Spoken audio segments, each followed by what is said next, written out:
और रोक के जुमला कहने वाला हूं, बड़ी मेहनत है मेरी इस जुमले पे। खून जिगर दूंगा। मुझे किसी ने कहा मौलाना मत कहा करें खून जिगर दे रहे हैं, हमारे जिगर को कुछ होने लगता है। बस भाई खून जिगर दे रहे हैं इस जुमले के लिए, बड़ी मेहनत है। सारे अंबिया को, जिन जिन अंबिया को अल्लाह ने किताबें दी हैं, उन्हें किताबें देने के लिए बुलाया। मूसा से कहा आओ कोहे तूर पे तौरात दूंगा। जनाबे दाऊद से कहा आओ सईर पे, जनाबे ईसा को जबल सईर पे। सारे अंबिया को बुला के पहाड़ों पे किताबें दी।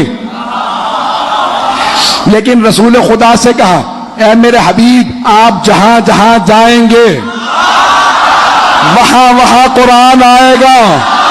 आप गारे हिरा में कुरान, वहां आप खदीजा के घर में कुरान, वहां आप अबू तालिब के घर में कुरान, वहां आप मक्के में कुरान, वहां आप हिजरत में कुरान, वहां आप मदीने में कुरान, वहां आप मस्जिद में कुरान, वहां आप सैयदा के घर